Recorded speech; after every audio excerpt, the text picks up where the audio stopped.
목요일 날 7시가 되면 우리 교회에서 이렇게 늘 성경 강좌를 했었는데 지금 코로나 때문에 같이 모이는 게 쉽지 않아서 일단은 방송으로 처음 시도를 해봅니다. 그래서 집에서든 또 직장에서든 아니면 이동 중이시라도 휴대폰을 사용하실 수 있으면 열어보실 수 있도록, 그리고 집에 또 계시면 컴퓨터를 통해서 뭐 또 넓은 화면으로 쉽게 또 보실 수 있으니까요. 앉아서 시청하시면서 공부하는 것도 괜찮을 것 같다는 생각이 듭니다. 또 오실 수 있는 분들은 여기 이렇게 자리가 넓으니까 또 편하게 오셔서 뭐 참석을 하셔도 괜찮고요. 이건 본인이 알아서 결정하시면 될 것 같습니다. 지금 시간 7시 5분이고요. 우리 7시가 되면 제가 항상 목요일 날 방송을 켜서 시작을 하도록 하겠습니다. 일단 제가 성경 강좌를 시작할 때 항상 성경 목록가를 부르게 됐죠. 참여하신 분들은 기억하실 텐데 성경 목록가를 일단 제가 같이 한번 불러보도록 하겠습니다.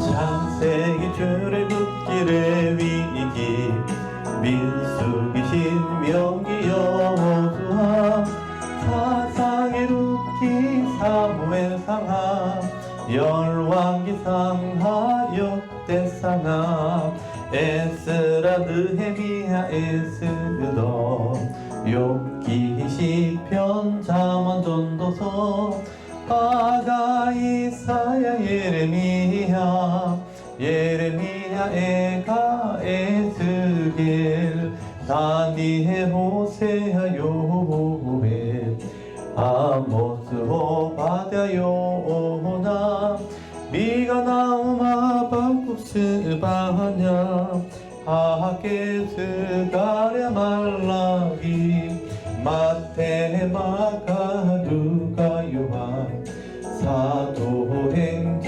로마서 고린도 전후 갈라디아서 에베소서 빌립보서 골로새 데살로니가 전후서 디모데 전후 디도서 빌레몬 이들이 야고보 베드로 전후 요한 1, 2, 3 유다서 요한 계시록 구약 39권에다 신약 27권으로 성경은 66권이라.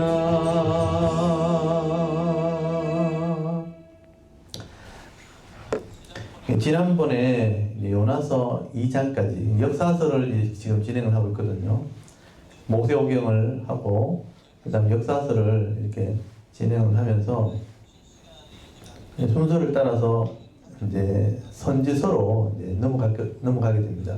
그러니까 열왕기 하서 14장에서부터 선지서로 연결되는데 그때 이제 요나서까지 진행을 해줬습니다.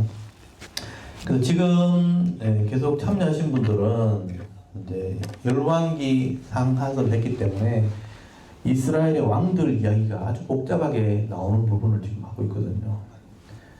그래서 그 북쪽 왕과 남쪽 왕이 교차되면서 북쪽이 타락하게 되어지고 남쪽도 이제 아합 왕 이후로 사돈을 맺으면서 점점 타락하게 되어졌을 때 혼란하게 되는 여러 가지 정황들, 믿음 있는 왕과 순종하지 않았던 그 왕들 얘기들을 열왕기 상하서, 역대 상하서를 이렇게 교차하면서 복잡하게 진행을 지금 하고 있기 때문에 우리 계속 들으신 분들은 계속 따라오시면 되고요. 처음 오신 분들은, 처음 들으시는 분들은 조금 더 이제 제가 상세히 설명을 드릴 때 차근차근 들으시면 좋겠습니다. 그래서 열왕기하서 14장에서 이제 요나서를 이제 진행을 해서 요나서 2장까지 지난번에 진도가 나갔거든요. 그래서 오늘은 첫 시간이기 때문에 지난번에 했던 부분들을 조금 점검을 할 거고요. 그리고 그런 부분들이 좀 이렇게 복습이 되어지면 진도를 조금씩 그렇게 나가도록 하겠습니다. 일단 우리가 강의를 하게 되면 우리 강좌를 시작하면 지난주에 했던 부분들, 지난번에 했던 부분을 항상 점검을 하거든요. 그래서 제가 이렇게 성경 이렇게 문제를 이렇게 내서 항상 지난번에 했던 부분을 점검을 해요. 그래서 그 부분을 지금 점검을 하도록 하겠습니다. 이게 오시면 제가 프린트물 드리지만 또 이렇게 오지 못하면 이제 프린트물을 드릴 수가 없으니까 제가 그냥 문제를 읽어드리고 이렇게 확인을 하는 시간, 지난번에 했던 부분을 복습하는 시간이니까 잘 들어보시면 될 것 같습니다. 그래서 열왕기 하서 네 번째 시간이 될 거고요. 제가 문제를 지난번에 공부했던 부분들 문제를 한번 읽어드릴 테니까 답을 한번 해보시면 좋겠습니다. 예. 첫 번째 문제를 제가 한번 읽어볼게요. 아시는 분들은 답을 채팅창에 올려주시면 좋겠습니다. 1번에 보면 북쪽 왕 여호아스라는 왕이 있죠. 그러니까 예후 왕조의 두 번째 왕이죠. 북쪽 왕 여호아스가 악을 행함으로 아람 왕 하사엘과 그의 아들 베나닷에게 학대를 당하게 될 때 여호아스는 어떻게 하나요? 이 여호아스는 악한 왕으로 알려져 있는데 이 북쪽에 있는 아람 왕들이 쳐들어왔을 때 전쟁을 했을 때 이 여호아스가 한 행동은 뭘까요? 하는 문제입니다. 근데 우리가 보통 북쪽 왕은 악한 왕이고 하나님을 잘 알지 못하기 때문에 하나님을 대적하거나 불순종했을 것 같죠. 근데 놀랍게도 이 여호아스는 하나님을 찾게 됩니다. 그래서 열왕기 하서 13장을 한번 펴보십시오. 우리 지난번에 공부했던 건데 우리 점검을 하면서 한번 보도록 하겠습니다. 여러분 한번 성경을 찾아보시면 좋겠습니다. 열왕기 하서 13장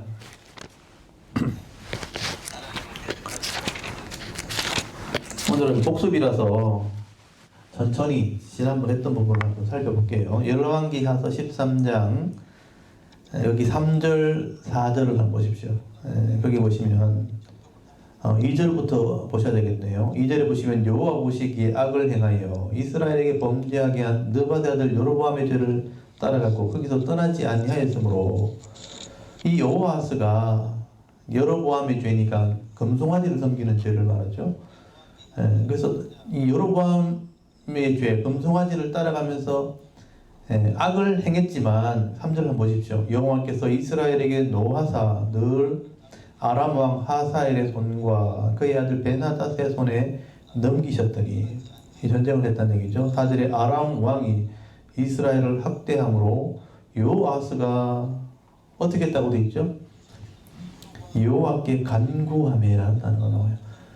북쪽의 악한 왕인데도 불구하고 이런 어려움을 당했을 때 이 여호아스가요 하나님께 간구했다, 기도했다는 얘기 나오죠. 여호와께 간구하매 여호와께서 어떻게 하셨습니까?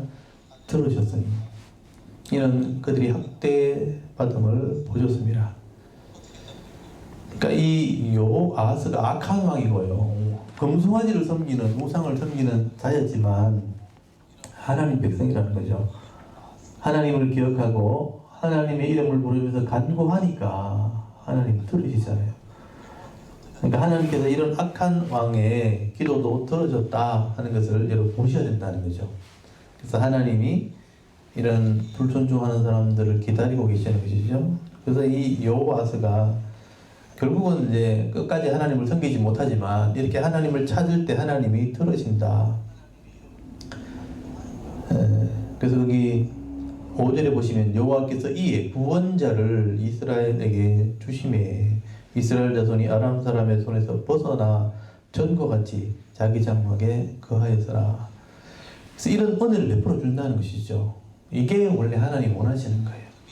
그래서 여호아스 같은 악한 왕은 우리가 절대 하나님을 안 찾을 것 같은데 성경에 이렇게 기록되어 있다는 거죠. 하나님을 찾았다, 간구했다라고 기록하는 것을 보게 되죠. 이런 부분도 우리가 자세히 보셔야 되는 거예요. 그래서 여호아스가 아람 왕에게 어려움을 당할 때 하나님께 간구할 때 하나님이 들으셨다. 그리고 구원자를 보내서 원래대로 회복시켜 주신 은혜를 베풀 때도 있었다 하는 얘기를 하고 있는 겁니다. 그리고 두 번째 문제입니다. 이번에 보면 북쪽 왕 요아스 왕이 여로보암의 죄를 떠나지 않냐고 아세라 목상을 버리지 않을 때 아람 왕에게 멸절을 당하게 됩니다. 이때 병거는 몇 대만 남았다고 말씀하나요? 조금 전에 이렇게 하나님을 찾기도 했지만 결국은 눈에 보이지 않는 하나님을 자꾸 잊어버리게 되는 거예요. 결국 눈에 보이는 우상을 따라갑니다. 그래서 악을 행하니까 결국 하나님 그들을 지셨고 아람 왕들을 통해서 엄청난 재난을 당하게 하신 것이죠.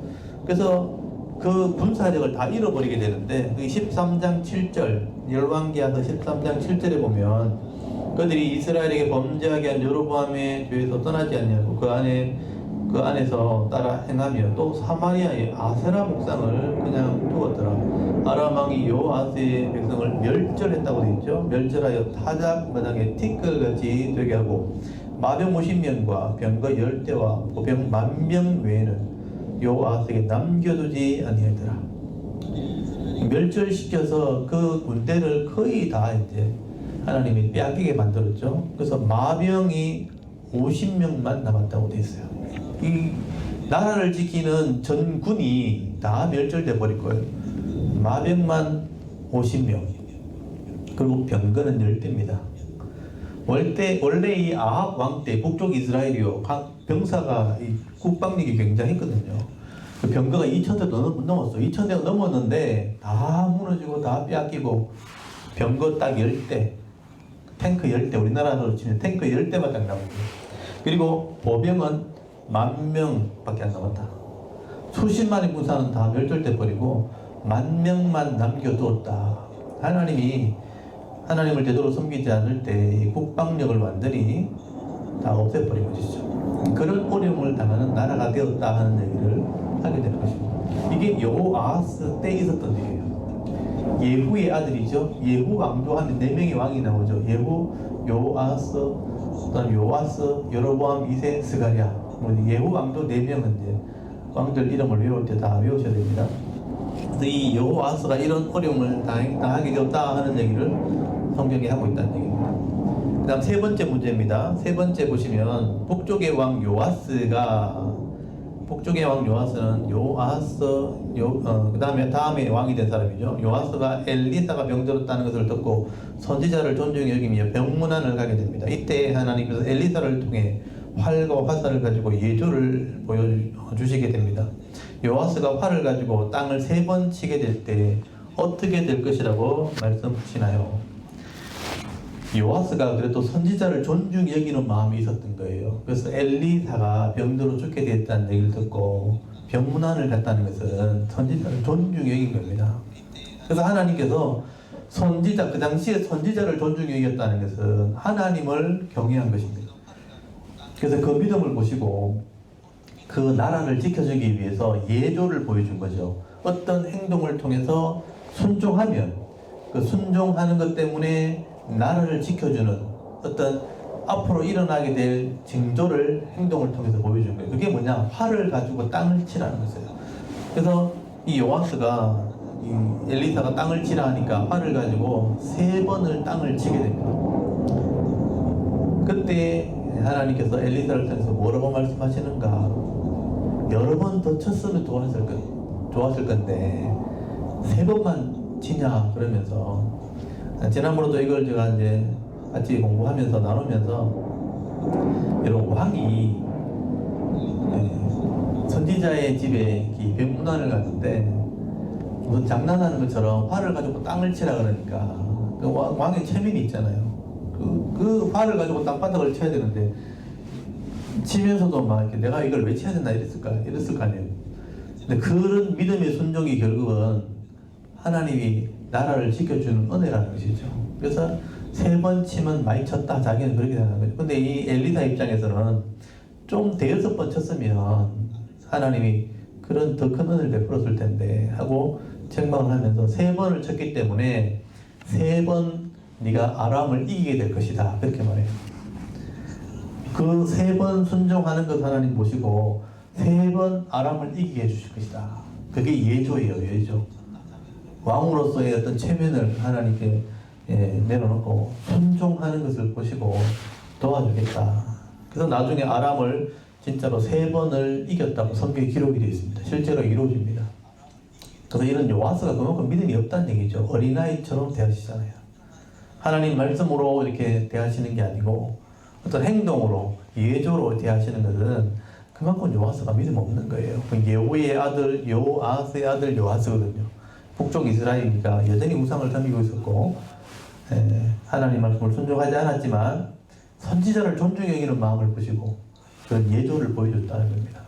그래서 3번 활을 가지고 땅을 칠 때 3번 이기게 해주시겠다. 그렇게 약속을 하시는 장면이 나옵니다. 그 다음에 4번째 문제입니다. 남쪽 왕 아마시아. 이 북쪽에 이제 요아스가 왕일 때 남쪽에는 아마시아. 아마시아는 7살의 왕이 된 요아스의 아들이죠. 그 요아스는 아하시아의 아들이고, 아하시아는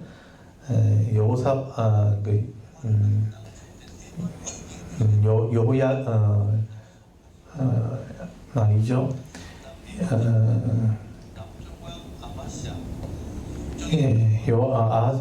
아시아는 여호람의 아들이죠. 여호람은 여호사밧의 아들이고, 나중에 또 왕들 정리할 때 제가 좀 하겠습니다. 여기 이제 여호사밧의 아들이 여호람이고요. 여호람이 제대로 믿음 생활을 하지 않았죠. 그 다음에 아하시아가 나오고, 아하시아는 여호에게 죽임을 당하고, 그 다음에 이제 아달랴가 왕자를 다 죽이고 요아스가 7살의 왕이 되거든요. 나중에 타락하게 되어지고, 그 다음에 아마시아가 왕이 되거든요. 이 아마시아도 나중에는 결국은 이제 우상을 섬기는 사람이 됩니다. 남쪽의 왕임에도 불구하고 우상을 섬기게 되는 거예요. 그 얘기를 하고 있습니다. 4번에 제가 문제를 다시 한번 읽어볼게요. 남쪽 왕 아마시아는 에돔과 전쟁을 준비하면서 북쪽 이스라엘의 군사 10만 명을 돈을 주고 고용을 하게 됩니다. 이때 10만 명을 고용하면서 돈을 얼마나 주었을까요? 그게 문제인데요. 역대하서 25장을 한번 펴보십시오. 역대하서입니다. 이때 역대하서를 같이 보셔야 돼요. 열왕기 하서를 지금 배우지만 사실은 역대하서가 이제 더 자세히 설명이 되어 있거든요. 그래서 같이 보셔야 됩니다. 역대하서 25장 6절. 여기 25장 6절 보시면 이 아마시아, 남쪽의 아마시아가 이제 전쟁을 준비하면서 에돔을 치러내 가려고 하다가 군사들이 좀 부족하니까 이제 남쪽의 왕이니까 북쪽의 왕을 이제 사람을 보내가지고 군사를 좀 빌려달라. 돈을 주고 빌리는 장면이 나옵니다. 그래서 25장 6절을 보시면요. 또 은 100달란트로 이스라엘 나라에서 큰 용사 10만 명을 고용하였더니 라고 되어 있죠. 돈 주고 병사를 사온 거죠. 용병을 사온 겁니다. 그래서 전쟁을 하려고 했다는 거예요. 그러니까 이스라엘의 왕들은 이제 그러니까 하나님의 백성을 대표하는 사람들이거든요. 그러니까 믿음으로 하나님을 의지하고 하나님을 신뢰하면서 하나님의 도우심을 받아야 되는데 인간들이 계산을 했다는 거예요. 전쟁을 하면 이 정도가 부족하니까 이 정도 힘이 더 필요하겠지 계산을 하고 돈 주고 병사를 사온 거죠. 하나님께 의뢰하고 하나님께 묻기보다는 이런 인간적인 계산을 했다는 거죠. 그래서 여기 7절 이하에 보시면 하나님의 사람이 찾아가잖아요. 돌려보내라고. 하나님이 도와줄 건데 이러면서 이제 권면하는 장면이 나오죠. 실제 돌려보냅니다. 돌려보내니까 또 문제가 생기죠.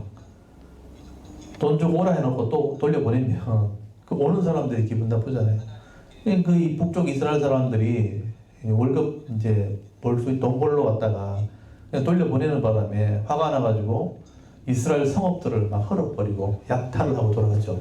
그런 이제 어려움들이 생기는 얘기를 보게 됩니다. 이게 아마시아 때 있었던 일이죠. 그러니까 이게 외교를 잘 못한다는 얘기예요. 믿음도 없고 하나님을 신뢰하지 않으면서 주위에 있는 나라들과 외교상 이제 신뢰를 범하게 된 거죠. 그러니까 이런 어려움들이 생기게 되었다는 얘기를 하게 된 거예요. 그래서 이제 이 10만 명을 돈 주고 사오면서 은 100달란트를 줬다 하는 얘기가 나옵니다. 한 달란트가 한 36kg 되니까 계산하면 나오겠죠. 100달란트면 굉장히 많은 장이죠. 예. 그래서 이 아마시아는 이스라엘 군사를 돈 주고 사온 일을 했다 하는 얘기를 성경을 하고 있고요. 그 다음에 5번을 다섯 번째 문제를 읽어드립니다. 다섯 번째 문제 보면 남쪽 유다 왕 아마시아 왕은 소금 골짜기에 가서 세일 자손을 쳐서 이기고 난 뒤에 엉뚱한 짓을 함으로 선지자에게 책망을 당하게 됩니다. 어떤 일을 했나요? 이 아마시아가 결국은 이제 소금 골짜기라는 에돔이죠. 에돔을 치료할 때 북쪽 이스라엘 병사를 돈 주고 사가려고 그러다가 하나님이 그냥 가라 그래가지고 그냥 가서 전쟁에 이깁니다. 전쟁에 이겼는 것은 하나님의 도우심이거든요. 하나님의 도우심으로 전쟁에 이겼는데 이 아마시아가 엉뚱한 짓을 하게 돼요. 그래서 성경을 한번 볼까요? 역대하서 25장 14절을 한번 볼까요? 아마시아가 어떤 일을 했는가? 13절부터 한번 읽어봅시다. 13절, 14절 한번 읽어보겠습니다. 13절에 보니까 아마시아가 자기와 함께 전장에 나가지 못하게 하고 돌려보낸 군사들이 사마리에서부터 벳호론까지 유다 성읍들을 약탈하고 사람 3,000명을 죽이고 물건을 많이 노력하였더라. 아마시아가 에돔 사람들을 죽이고 돌아올 때에 세일 자손의 신들을 가져와서 자기의 신으로 세우고 그것들 앞에 경배하며 번향한지라 라고 되어 있죠. 돌아간 북쪽 이스라엘은 약탈하고 돌아가 버리고 이 사람은 에돔 족속을 쳐서 이겼는데 세일 자손이 바로 에돔 사람들이거든요. 세일 자손의 신들을 자기 신으로 삼았다. 여러분 전쟁에 이겨놓고 거기 신전에 들어가서 그 신을 자기 신으로 가져온 거예요. 엉뚱한 짓을 한 거죠. 하나님이 도와줘서 이겼는데 이 아마시아는요 적의 신을 가지고 들어옵니다. 그리고 자기 신으로 삼고 여기 보면 경배하고 분양했다. 경배란 말은 엎드렸다는 뜻이거든요. 예배하면서 향을 피웠다는 걸 기도했다는 뜻이거든요. 적의 신을 가져와가지고 하나님께 예배드리는 게 아니고 적의 신에게 경배하고 향을 올리는, 향을 피우는 엉뚱한 짓을 한 거죠. 그래서 15절에 이런 선지자가 와서 책망하는 장면이 나옵니다. 그래서 너희들을 심판하게 될 것을 선지자가 책망하는 말을 하게 되는데 듣지 않죠. 그래서 이 아마시아는 그의 아버지 요아스 그리고 결국 그 위에는 아달랴라는 자기 할머니가 있거든요. 그러니까 이 아달랴가 이세벨의 딸이잖아요. 아합의 아내 이세벨의 딸 아달랴. 아달랴가 남쪽에 여호사밧에게 며느리 들어왔잖아요. 그게 여호람 왕과 결혼한 거잖아요. 그래서 아하시아가 태어났고 그 아하시아가 죽고 난 뒤에 요아스가 왕이 되고 요아스의 아들이 아마시아거든요. 그러니까 이 아달랴의 영향을 받아가지고 제대로 성경 공부를 하지 않은 거죠. 교육을 받지 않은 거죠. 신앙의 교육을 받지 않은 거죠. 그러니까 적의 신들을 가져서 신을 섬기고 굉장히 아마 화려하거나 굉장히 능력 있어 보였겠죠. 그런 신을 자기 신으로 삼는 엉뚱한 짓을 하게 되었다. 그래서 결국은 책망을 받게 된 거죠. 이 사람도 나중에는 부끄러운 죽음을 당하게 됩니다. 그래서 남쪽의 왕도 이렇게 타락했다 하는 얘기를 하고 있죠. 그 다음에 6번, 여섯 번째 문제입니다. 남쪽 유다왕 아마시아가 에돔을 이기고 난 뒤에 북쪽 왕 요아스에게 전쟁을 선포하게 됩니다. 이때 요아스가 아마시아를 치고 예루살렘 성벽 불마를 허려버렸나요? 이 아마시아가 이 에돔과의 전쟁에 이기고 난 뒤에 교만해집니다. 적의 신들을 가져서 경배했고 이런 악을 행해놓고 전쟁에 이기게 되니까 교만해져가지고 전쟁하기 전에 북쪽에 용병을 돈 주고 샀다가 돌려보냈는데 약탈하고 돌아갔다 그랬잖아요. 그게 이제 마음에 늘 이제 화가 난 거죠. 그래서 이 아마시아가 북쪽 요아스 왕에게 전쟁을 선포해버립니다. 한판 붙자 이렇게 한 거죠. 그 돈 주고 용병을 사올 때는 언제고 이제는 이제 교만해져가지고 전쟁을 하자 그래놓고 그래서 전쟁을 하게 되는데 남쪽의 왕이 아마시아가 북쪽의 왕 요아스와 전쟁을 했는데 북쪽의 요아스가 훨씬 이 병력이 세요. 그래서 그를 다 쳐버리고 예루살렘까지 진격을 해가지고 소도까지 와서 예루살렘 성벽 북쪽에 있는 에브라임이 북쪽에 있는 땅이거든요. 에브라임 쪽에 있는 성벽을 2000규빗을 다 헐어버립니다. 그래서 오늘 답이 400규빗을 헐어버립니다. 400규빗. 네, 거기 열왕기하서 14장으로 다시 한번 가볼까요? 열왕기하서 14장. 열왕기하서 14장.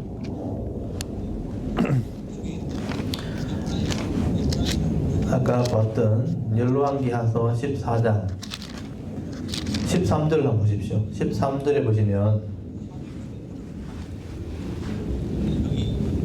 13절을 제가 읽어볼게요. 이스라엘 왕 요아스가 베스메스에서 아하시아의 손자 요아스의 아들 유다 왕 아마샤를 사로잡고 예루살렘에 이르러 예루살렘 성벽을 에브라임 문에서부터 성 모퉁이 문까지 400규빗을 헐었다고 되어 있습니다. 그리고 14절에 보면 또 여호와의 성전과 왕궁 곳간에 있는 금원과 모든 기념을 탈취하고 또 사람을 볼모로 잡고서 사마리아로 돌아갔다. 여러분, 남쪽에 아마스가 전쟁에 한번 이겼다고 교만해져가지고 북쪽에 전쟁을 선포했다가 완전히 이제 망한 거죠. 북쪽에 요아스가 전쟁에 이기는 바람에 성벽을 다 헐어버렸어요. 북쪽의 경계선에 있는 성벽을 다 헐어버렸으니까 무방비 상태가 돼버린 거죠. 그래서 성벽 400규빗이죠. 1규빗이 50cm니까 계산해보면 나오죠. 그래서 이 400규빗이 되는 성벽을 흘려버리고 성전과 왕궁의 곳간의 모든 이런 검원도 다 빼앗기게 되었다. 그런 수치를 당하게 되었다. 이게 아마시아 왕입니다. 그래서 우상을 섬기질 않나, 다른 나라의 신을 가지고 오질 않나, 교만해서 전쟁을 하다가 또 도리어 다 빼앗기질 않나. 이게 아마시아 왕이라는 걸 아셔요. 잘 모르죠, 사람들이. 아마시아가 이런 어려움을 당했다는 겁니다. 그 다음 7번째 문제입니다. 유다 왕 아마시아는 어떻게 죽임을 당하게 되나요? 이 아마시아는 결국 어떻게 죽임을 당하게 되는가? 열왕기하서 14장 19절 한번 보십시오. 이 수도가 약탈당하는 수치를 당했을 때 밑에 신하들이나 백성들이 그냥 있지 않죠. 나라를 망하게 한 사람이다 하면서 빨단을 일으키고요. 그 남쪽에 유다 왕이 이런 일을 당합니다. 그 부하들이 반역을 일으키는 바람에 도망가다가 맞아 죽습니다. 그래서 여기 보면 14장 19절 한번 보세요. 열왕기하서 14장 19절에 보면 예루살렘에서 무리가 그를 반역했다고 되어 있죠. 반역한 거로, 그러니까 라기스로 도망하였더니 반역한 무리가 사람을 라기스로 따라보내 그를 거기서 죽이게 하고 그 시체를 말에 실어다가 예루살렘에서 그의 조상들과 함께 다윗성에 장사하니라. 그러니까 이 예루살렘이 이제 고지가 한 800m 되거든요. 그래서 서쪽으로, 블레셋 땅 쪽으로 도망을 가죠. 이 서쪽으로 내려가다 보면 그 평지에 라기스라는 라기스가 이제 그 성읍이에요, 성읍. 그러니까 병기, 무기를 이게 그 성벽을 세울 수 있는 그런 피난처거든요. 그 라기스로 도망갔는데 그 라기스에서 부하들에게 죽임을 당했다. 반역한 무리들에게 죽임을 당합니다. 그러니까 이 아마시아는 남쪽의 왕이지만 비참하게 죽임을 당합니다. 자기 부하에게 죽임을 당하고 자기 신하에게 죽임을 당한 왕이 되었다. 그 아버지 요아스가 그랬거든요. 요아스도 똑같이 자기 부하에게 죽임을 당하거든요. 그래서 제가 지난번에도 말씀을 드렸지만 마태복음에 왕들의 이름을 쭉 내려면서 다윗의 그 왕들 이름 중에 이 요아스 아마시아 이름이 빠져 있습니다. 우상을 섬기다가 자기 부하한테 부끄러운 죽임을 당한 사람들이에요. 그래서 그 다윗의 왕들 이름을 기록할 때 여호사밧, 요람까지만 딱 되어 있고요. 그 다음에 아하시아, 요아스, 아마시아 이름 세 사람이 빠져 있습니다. 그만큼 남쪽의 왕들 중에서 부끄러운 왕입니다. 그래서 그렇게 기억하시면 좋겠어요. 아마시아 왕은 부하에게, 백성들에게 죽임을 당했다. 그렇게 기억하시면 좋겠습니다. 그 다음 8번째 문제인데요. 유다왕 아마시아 다음으로 왕이 된 사람은 누구인가요? 아마시아가 죽고 난 뒤에 다음으로 왕이 된 사람은 아사랴. 여기 열왕기하서 14장에는 거기 14장 여기 21절에 보시면 아사랴라고 되어 있는데 이게 역대기에는 우시야라고 기록되어 있죠. 그 아사랴와 우시야는 같이 기억하시면 좋겠어요. 발음을 조금 달리한 거예요. 아사랴, 우시야. 그래서 우시야 왕은 여호사밧부터 그 밑으로 요람이 이제 아달랴와 결혼하면서 우상의 영향을 받은 사람들이 다 비참하게 마지막을 맞았다면 이 우상을 섬기는 분위기를 개혁한 사람, 이 시대를 바꾼 사람이 우시야입니다.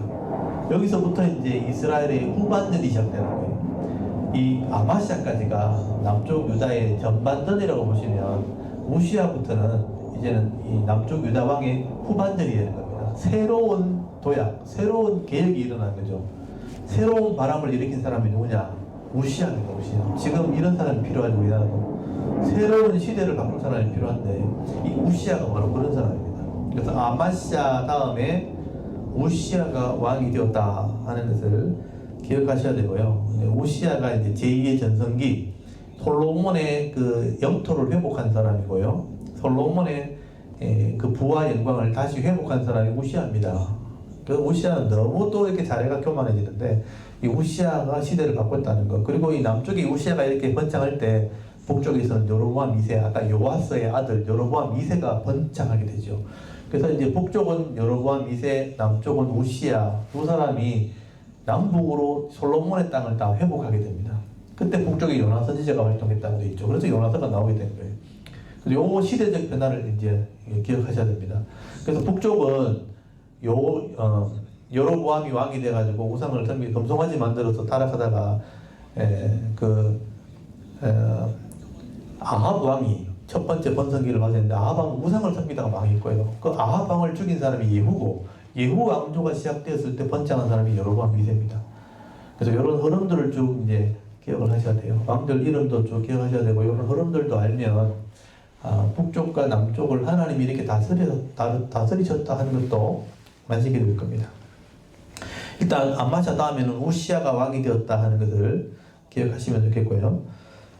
그 다음에 9번입니다. 9번째 문제. 북쪽의 왕 여로보암 2세가 다스릴 때 하맛 거기에서부터 아라바 바다까지 회복한 것을 예언한 선지자는 누구인가요?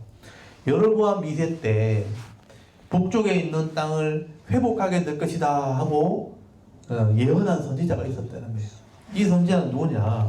열왕기하서 14장 25절에 보면 그 유명한 요나 선지자죠. 열왕기하서 14장 25절에 보면 이스라엘의 하나님 여호와께서 그의 종 가드헤벨 아미떼의 아들 선지자 요나를 통하여 하신 말씀과 같이 여로보암이 이스라엘 영토를 회복하되 하맛 어귀에서부터 아라바 바다까지 하였으니, 하맛 어귀는 갈릴리 호수 북쪽에 있는 지역이죠. 굉장히 이제 헐몬산 밑에입니다. 그러니까 최북쪽 끝을 말하고, 아라바 바다는 남쪽 그 사해 바다 밑에를 말하는 거예요. 그러니까 남쪽 끝에서부터 북쪽 끝까지를 전체가 회복되는 시기가 있었는데 그게 여로보암 2세 때였다. 그것을 예언한 사람이 요나였다. 그렇게 말씀을 하게 되는 거죠. 아까 말씀드렸던 것처럼 북쪽에는 여로보암 2세가 영토를 확장하고 남쪽에는 우시아가 영토를 확장하는 그런 일들을 하게 되는 것을 보게 되죠. 네, 그래서 요나 선지자가 이제 등장하게 되었다. 그게 여로보암 2세였다. 이 여로보암 2세 때였다 하는 것을 기억하셔야 됩니다. 나중에 또 제가 질문을 할 겁니다. 그 다음에 10번에 보시면 요나 선지자가 활동할 때 북쪽의 왕은 누구인가요? 아까 말씀드렸죠. 요나 선지자가 활동할 때 북쪽의 왕은 여로보암 2세. 여로보암이란 이름은 이제 솔로몬 때 북쪽에 처음으로 왕이 된 사람이 여로보암이죠. 그 사람 여로보암 1세라 그러고, 이렇게 요아스의 아들 여로보암은 중간에 나오는 여로보암은 여로보암 2세라고 보통 얘기를 합니다. 그래서 예후 왕조의 네 번째 왕, 여로보암 2세입니다.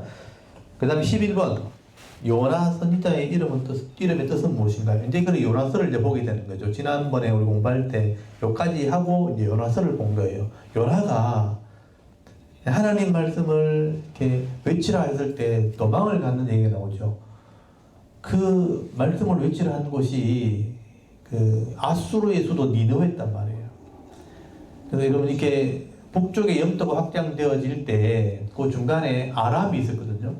아람을 약화시킨 거죠. 근데 아람이 약화되니까 그 위에 있는 아수르가 남쪽으로 쳐서 내려오게 되는 거예요. 그 남쪽에 영토 확장하게 되어지면 아람이 약해져 있으니까 아람이 무너지면 바로 북쪽 이스라엘이죠.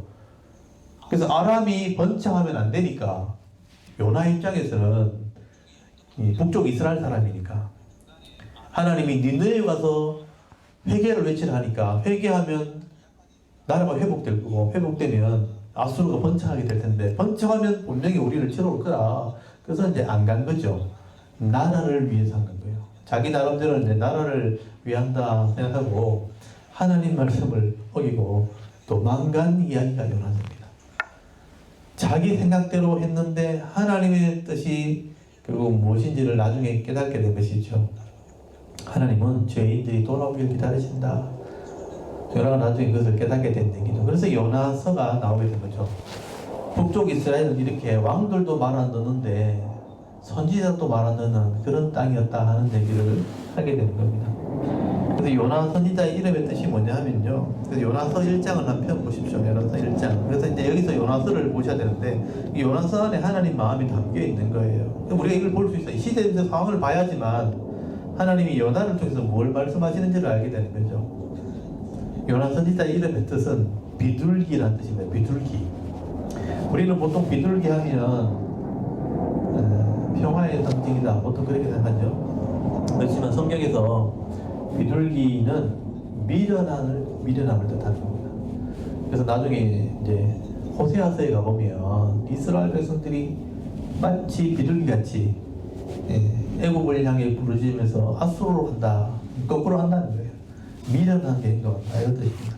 그래서 이 비둘기라고 표현하는 것은 미련한 것을 의미하는 것입니다. 하나님의 뜻을 제대로 알지 못해서 하나님의 뜻대로 하지 않고 반대로 움직이는 이 요나의 어떤 모습들을 뜻하는 거죠. 그래서 요나라는 이름의 뜻은 비둘기라는 뜻입니다. 비둘기. 그 다음 12번 문제입니다. 하나님께서 요나 선지자를 불러 큰 성읍 니느웨로 가서 말씀을 외치라 할 때 어디로 도망가나요? 잘 아는 얘기죠. 요나서 1장 거기 3절을 보시면요. 하나님의 말씀은 니느웨로 가라 했는데 요나는 어디로 가느냐? 1장 3절에 보니까 그러나 요나가 여호와의 얼굴을 피하려고 일어나 다시스로 도망하려 하여 욥바로 내려갔더니 마침 다시스로 가는 배를 만난지라. 다시스로 도망가려고 했다. 다시스는 지금 그 당시에 이 다시스라는 지명이 정확하게 어디를 말하는지는 이렇게 알려지지 않고 있지만 지중해를 향해서 갔기 때문에 지금은 사라진 도시로 이렇게 알려져 있거든요. 그래서 이제 시중에 보석이 많고 보화가 많은 도시로 알려진 아틀란티스라는 도시가 있어요. 지금은 이제 지중해 가라앉아 있습니다. 그래서 땅에 묻혔기 때문에 아직 찾지를 못하고 있지만 아마 그 도시가 아니었는가 추정은 하죠. 그래서 다시스로 가기 위해서 욥바로 도망을 가게 되었다 하는 얘기를 하게 됩니다. 이 불순종한 선지자죠. 그 다음 13번 문제입니다. 13번에 보면 요나 선지자가 배를 타고 도망갈 때 하나님께서 무엇을 준비하셨나요? 요나가 배를 타고 도망갈 때 하나님께서 준비하신 것은 요나서 1장 4절에 보면 큰 바람 그리고 큰 폭풍을 준비하셨다. 배가 거의 깨질 정도로 큰 바람과 큰 폭풍으로 요나의 길을 막으셨죠. 그래서 하나님이 준비하신 것들이 앞으로 많이 나오게 될 겁니다. 불순종한 요나를 깨닫게 하기 위해서 하나님 많은 걸 준비합니다. 나중에 큰 물고기도 준비하시고 나중에는 뜨거운 동풍을 준비하시고 박능굴도 준비하시고 박능굴을 갉아먹는 벌레도 준비하시고 하나님이 여러 가지 준비하셔가지고 이 요나의 마음을 깨닫게 하는 장면이 나오게 됩니다. 하나님께서 이렇게 불순종하는 사람들을 위해서 이렇게 준비하시는 게 많다 하는 것도 잘 보시기 바랍니다. 그 다음에 14번 문제입니다. 하나님 말씀을 어기고 배 밑에 내려가 깊이 잠자던 요나를 누가 깨우게 되나요? 이 선지자가 하나님 말씀 순종하지 않고 계속 밑으로 내려가죠. 배 밑까지 내려가서 거기서 잠을 잤다는 거죠. 잠자는 선지자. 성도가 사명 감당하지 않고 사명을 잃어버리게 되면 점점 게을러져서 나중에는 영혼이 잠들어 버립니다. 육신도 잠들어 버리죠. 그래서 잠자는 선지자를 누가 깨웠느냐 하는 거죠. 이방 선지자를 통해서 깨웁니다. 이방 선장을 통해서 깨웁니다. 선지자가 아니고. 그래서 요나서 1장 6절에 보시면 선장이 그에게 가서 이르되 자는 자여 어찌함이냐 일어나서 네 하나님께 구하라. 혹시 하나님이 우리를 생각하사 망하지 아니하게 하시리라 하는 말을 듣게 되죠. 성도가 잠자면요 불신자들이 깨웁니다. 일어나라. 지금 이 나라가 이 모양인데 하나님께 기도 안 하고 뭐하냐. 이렇게 깨운다는 거예요. 선장이요 이 배를 살려보려고 자기들이 신들에게 부르짖고 짐을 바다에 던지고 온갖 노력을 다해도 안 되는 거죠. 근데 잠자는 요나를 보고 발로 차서 깨우는 거죠. 요나에게 일어나라 그러죠. 일어나라. 네가 믿는 신에게 구해라. 하나님께 구해라는 거죠. 이렇게 잠자는 요나를 깨운 사람이 이방인 선지자였다 하는 겁니다. 그 다음에 15번에 보면 배에 있던 사람들이 할 수 없이 요나를 들어 바다에 던질 때 하나님께서 무엇을 준비하고 계셨나요? 결국 제비를 뽑게 되었고, 누구 때문에 이런 풍랑이 일어나게 되었는가?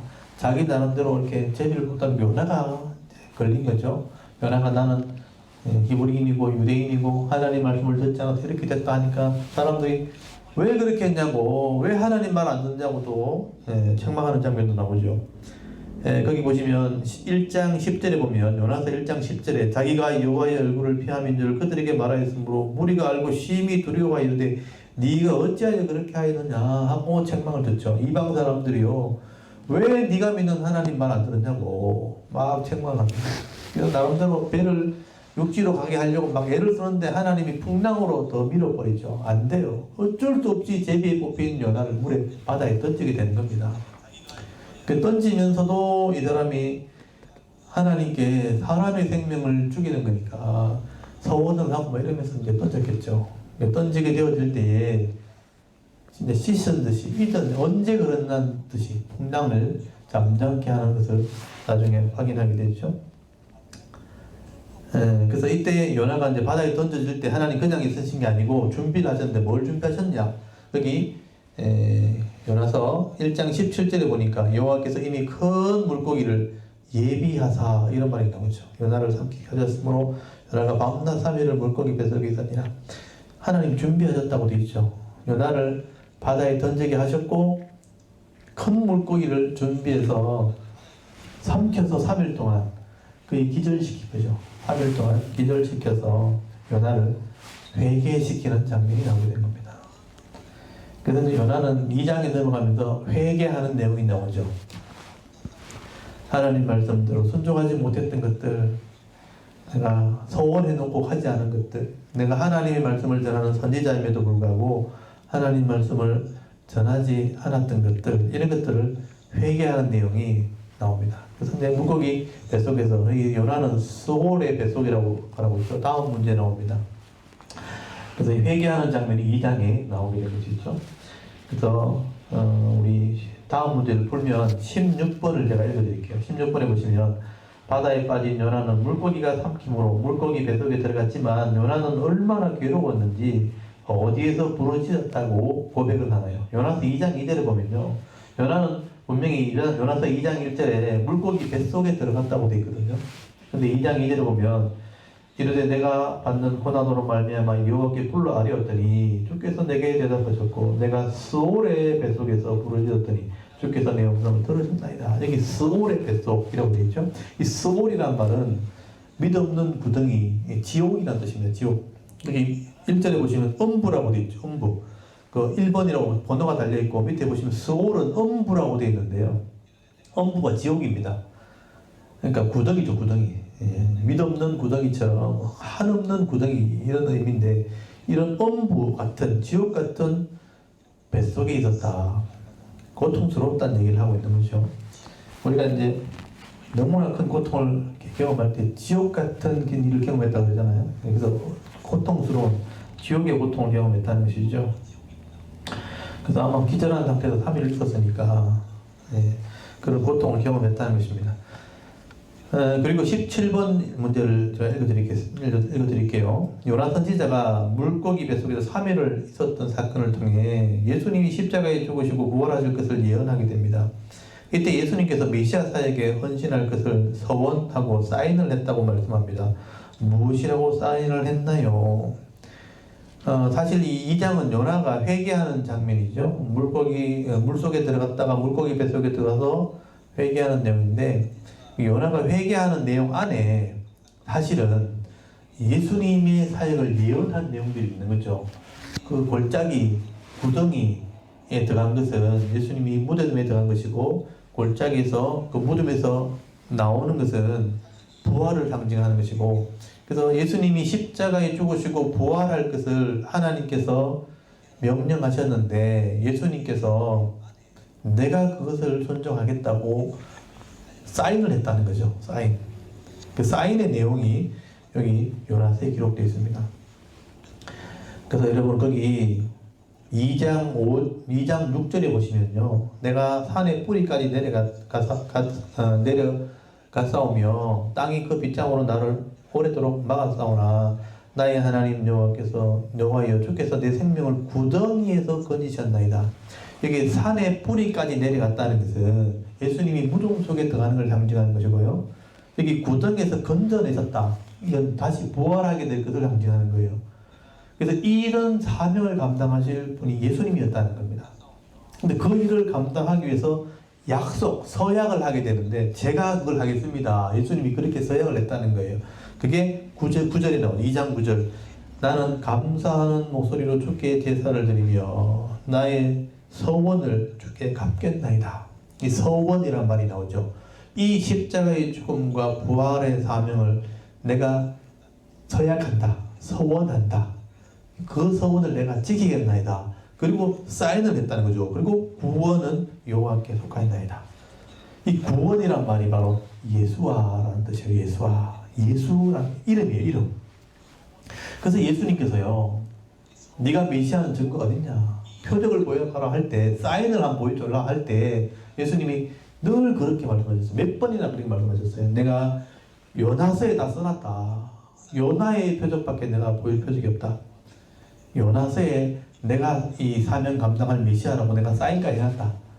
그런 말씀, 표적을 보여달라는 말씀에 요나의 표적할 때 그 표적이 사인이라는 뜻이거든요. 내가 요나의 서에 사인해놨다. 그 표적밖에 내가 보일 게 없다. 그렇게 말씀하셨거든요. 그 사인이 바로 이 사인이에요. 구원이라는 이름이 구원. 이게 예수라는 이름입니다. 내가 이 십자가와 이 부활의 사명을 감당하기로 서원했다. 서원을 갚겠다고 약속했다. 그리고 예수라고 써놨다는 거예요.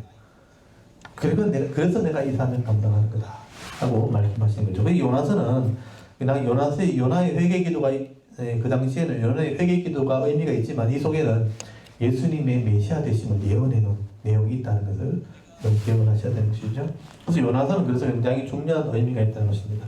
지난번에 요까지 공부를 했었어요. 요까지가 지난주 공부했던 내용입니다.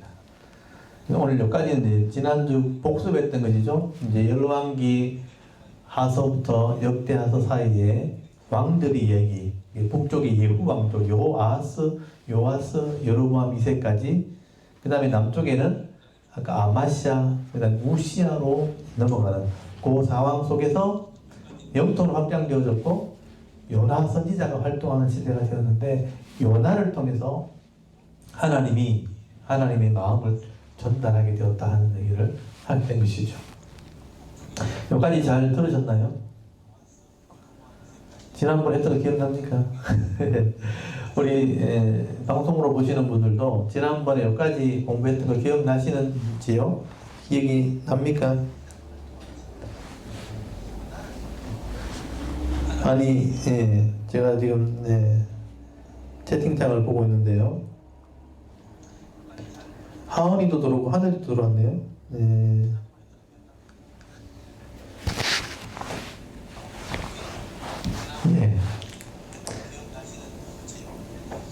그래서 오늘은 제가 이제 방송을 이제 처음 시작하면서 소통이 되는지 확인하려고 지난주 복습까지 했고요.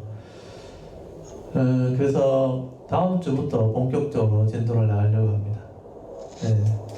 그래서 지난주 복습했던 부분 요나서 2장까지입니다. 오늘은 요나서 2장까지. 그래서 오늘 욕심내지 않고, 제가 이 방송을 처음 하면서 이런 코로나 이 질병 때문에 이런 것들 이제 생각하고 있던 것을 실행으로 옮기게 되는 하나의 이제 출발점이 된 거죠. 이렇게 한번 했으면 좋겠다, 언젠간 해야지 그랬는데 안 하면 안 되는 상황으로 이렇게 오게 된 거는 하나님이 이렇게 하게 하신 게 아닌가, 앞으로는 이렇게 해야 될 것 같다는 생각을 하게 됩니다. 물론 이제 시간이 되어서 교회 오셔서 같이 들으시는 것도 좋겠지만 또 상황이 안 됐을 경우에는 상황이 안 되면 이렇게 방송을 통해서 여러 사람들이 함께 참여할 수 있는 것도 괜찮지 않겠는가라는 생각을 하게 됩니다. 그리고 이제 이 유튜브는 또 우리나라뿐만 아니고 외국에서도 또 시청이 가능하기 때문에 전 세계적으로도 가능하게 될 것 같고요. 그리고 여기 지금 오늘 했던 것들은 녹화가 또 다 되기 때문에 또 편집을 해서 유튜브에 한대식 목사라는 이 계정으로 올릴 겁니다. 올리면 또 나중에 시간이 지나고 난 뒤에도 다시 한번 또 볼 수 있는 그런 기회도 주어질 것 같고요. 그래서 오늘 앞에 점검했던 내용들, 이런 내용들은 좀 제가 편집을 해가 잘라내고 복습했던 내용만 제가 영상으로 올려놓을 겁니다. 그래서 확인하시고 다음 주부터는 이제 진도를 정상적으로 나가도록 하겠습니다. 그래서 요나서 3장부터 진도를 나가서 요나서를 다 보게 되면 요나서와 똑같이 활동했던 선지자가 요나 시대에 아모스하고 호세아입니다. 이게 북쪽에 주로 활동을 했죠. 아모스와 호세아는 북쪽 이스라엘 나라에 활동했던 선지자입니다. 그러니까 북쪽 왕들에게 외쳤고 북쪽의 백성들에게 외친 사람들입니다. 그래서 북쪽 상황을 잘 알고 있어야 되는 거예요. 왜 그렇게 외쳤는가? 그래서 여로보암 2세 때 그런 악을 행할 때에 주로 왕궁이나 지도자들 그리고 우상을 섬겼던 그 언행을 했던 백성들을 향해서 하나님이 아모스를 통해서 책망을 하신 내용이에요. 그 책망을 들어보면 하나님 마음을 알게 되죠. 왜 그렇게 책망하셨는지. 그리고 책망하신 이유가 뭘까? 하나님을 알아야 된다. 하나님께 돌아와야 된다. 그렇게 하면 내가 이미 회복시킬 것을 준비해 놓았다. 그 시대에 알아들었던 사람들은 그 복을 받은 거예요. 그 시대도 못 알아듣는 사람은 말씀대로 재앙을 당한 것이죠. 오늘도 마찬가지입니다. 이 나라가 이렇게 되어지고 이 전 세계가 이렇게 혼란에 빠진 것은 분명히 하나님의 메시지가 있는데 하나님의 메시지를 알아들은 사람들은 시대 역사를 보면서 하나님의 음성을 알아들은 사람은 이런 재난과 혼란 가운데서도 분명히 은혜와 복을 받는데 알아듣지 못하는 사람은 여전히 재앙 가운데 혼란과 근심과 염려와 걱정하면서 그냥 인생을 허비하는 인생이 되어버리는 거예요. 그래서 우리가 역사를 보면서 이런 오늘 이 시대의 현실 가운데 하나님의 뜻을 발견하는 것, 그게 우리의 신앙이 되어야 되고 믿음이 되어야 되는 겁니다. 그래서 이제 요나 시대 활동했던 선지자 아모스, 호세아 그 내용들은 다음 주에 차근차근 또 공부를 하도록 하겠습니다. 오늘 여기까지 진행을 하도록 하겠습니다. 오늘 잘 들으셨나요? 우리 참여하신 분들이 몇 번 정도 참여하셨나요? 지금 19분으로 지금 기록이 되어 있고요. 지금 나가시기 전에 참여하신 분들 이제 한마디씩 좀 이렇게 써주시면 좋겠네요. 오늘 이렇게 방송을 들었을 때 소감이 어땠다 하는 얘기를 좀 올려주시면 제가 또 읽어보도록 하겠습니다. 그리고 이제 유튜브라는 이런 채널을 통해서 방송하게 된 것은 지금 많은 사람들이 유튜브를 통해서 지금 인터넷도 마찬가지고요. 유튜브도 마찬가지인데 인터넷이 처음 생길 때 유용하기 위해서 자료를 공유하고 빠른 시간 내에 많은 사람들에게 이렇게 좋은 콘텐츠를 올려주고 소식을 알려준다는 것을 시작했지만 굉장히 악한 음란이나 이제 죄악으로 또 불법 게임이나 이런 것도 활용이 돼버렸거든요. 그 속에 여전히 이런 도구를 선하게 사용한 사람이 있어야 된다는 것을 좀 보여주고 싶은 거죠. 또 유튜브도 마찬가지입니다. 이제 동영상을 통해서 개인 방송을 하도록 많은 이렇게 좋은 환경을 주었는데 이 좋은 환경이 주어졌음에도 불구하고 많은 사람들이 이런 개인 방송을 이제 악용하는 사람들이 좀 많은 거죠. 이런 네트워크를 통해서 이런 좋은 환경을 안 좋은 게임이나 아니면 음란이나 폭력이나 게임을 하는 쪽으로만 이렇게 전락시키는 경우가 많아요. 이걸 좀 이 네트워크 세계 속에서도 좀 좋은 선한 일을 좀 해야 되겠다. 그래서 이제 이런 성경 공부를 통해서 또 성경 강좌를 통해서 하나님이 주신 것을 좀 잘 활용할 수 있는 그런 기회도 되었으면 좋겠다는 생각을 하게 됩니다. 오늘 이 글을 좀 남겨주시고요. 홍혜수 집사님 들어오셨네요. 김계순 집사님 들어오셨네. 이 글을 남겨주시면 제가 좀 나중에 읽어보겠습니다. 또 개선해야 될 부분들, 조금 이렇게 부족했던 부분들이 있으면 여기 지금 채팅창에 남겨주십시오. 여기 음질이나 아니면 말하는 속도라든지 이런 부분들 여러분이 보셨을 때 영상을 보셨을 때 좀 부족한 부분이 있으면 글을 남겨주시면 제가 참고해서 다음 주부터 제대로 진행하도록 하겠습니다. 지금 이제 최소한의 비용을 들여서 카메라와 컴퓨터를 통해서 지금 실시간 영상하는 장비를 제가 이렇게 개인적으로 또 공부도 해서 이렇게 처음 실행을 하는 겁니다. 그래서 처음 하는 것 치고는 좀 성공적으로 된 것 같아요. 그래서 사람들도 이렇게 소통이 되는 거 보면 괜찮습니다. 오늘은 여기까지 진행을 하고 여러분 글들을 좀 남겨주시고 제가 참고해서 다음 주에 목요일 7시 매주마다 목요일 특별한 일이 없으면 특별한 일이 있으면 광고를 또 하겠습니다. 특별한 일이 없으면 목요일 7시 10분 전쯤에 방송을 열어놓겠습니다. 들어오셔서 컴퓨터를 통해서든 휴대폰을 통해서든 들으시면서 또 소통을 하고 질문도 하고 제가 차근차근 성경의 전체적인 맥락과 또 그 장별로 역사적으로 순서로 의미를 따라서 하나하나 설명하려고 하니까 많이 오셔서 들으시고 또 참고하시면 좋겠습니다. 우리 잠깐 기도하고 마치겠습니다. 하나님 아버지 은혜를 감사합니다.